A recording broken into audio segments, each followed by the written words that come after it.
Stop being so sensitive. It's just one dinner, my sister snapped. Funny, you always have space when you need my money, I replied coldly. I blocked them all and left them to handle their own bills.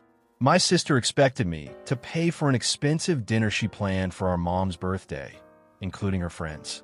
When I questioned it, she dismissed me as too sensitive. I reminded her how quick they are to accept my money, but never my boundaries. I paid for my meal, walked out, and blocked them all. I'm done being the family ATM. So I, 29F, am finally at peace now, but this story has been a long time coming. I've debated sharing it because it's deeply personal, but I figure it might resonate with someone out there who's tired of being treated like a walking ATM by family. I come from what most people would call a humble background. That's a nice way of saying we struggled. My mom was a single parent most of our lives after my dad bailed when I was 7.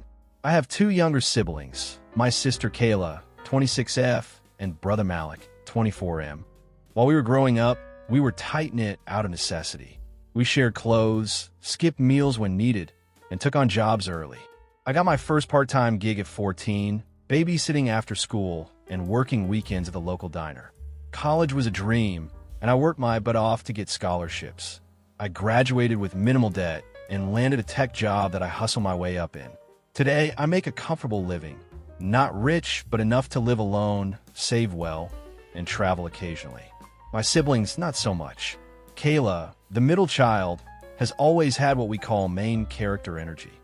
She expects people to orbit around her life, and she has a talent for making her problems everyone else's. She went to college, dropped out halfway through, got into MLM schemes, and now works part-time at a boutique her friend owns, which basically means she works when she feels like it. Malik is sweet but naive. He tried to follow in my footsteps, but lacked the direction and discipline. He's working delivery gigs and trying to be a music producer on the side, but mostly still lives at home with our mom. Anyway, back to the story. Over the past few years, I've helped a lot. When Kayla got into a car accident and couldn't afford repairs, I paid the $1,200. When Malik's laptop broke, I bought him a new one. I've covered rent shortfalls, surprise bills, and even helped our mom with utilities more times than I can count. I never really complained, not out loud anyway. I just figured I was in a better position and wanted to help. But the thing about giving, especially in family, is that some people start to expect it.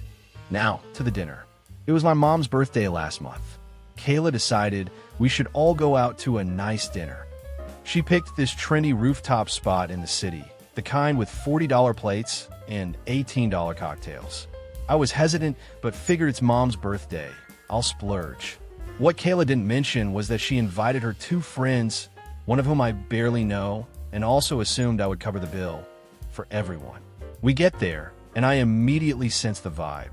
They're ordering drinks like they're free samples, appetizers like we're at a feast, and casually tossing in entrees without even glancing at the price.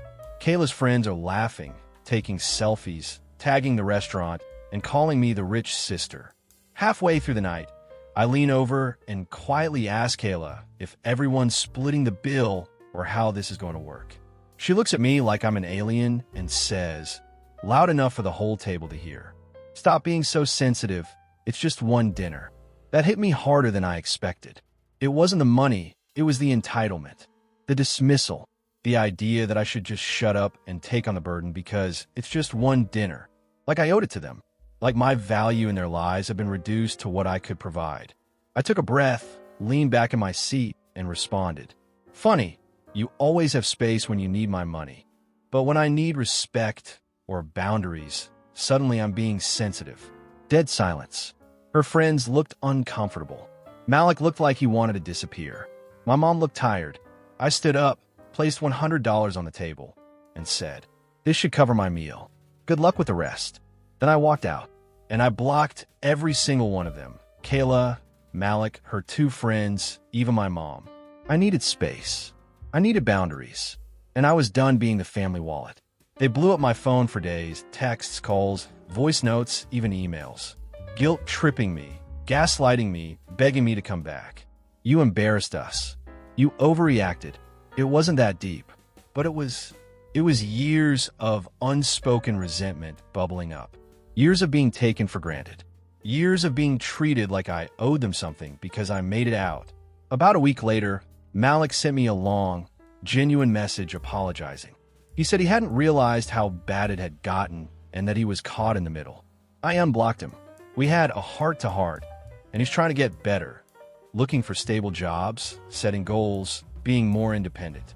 Kayla, though, still playing victim, posting vague stories about fake family and jealous siblings. Whatever. Mom eventually reached out through Malik and asked to talk. I agreed, but with conditions. We talked, and she admitted she should have said something at dinner, but felt stuck. I told her I'm not cutting her off, but I'm no longer the safety net. I'll help when I want to, not when I'm expected to. Now, I'm living peacefully. My boundaries are solid. I've reallocated that family bailout fund into my travel savings, and I'm planning my first solo trip to Japan. So yeah, maybe I was too sensitive. Or maybe I finally realized that love without respect isn't love at all.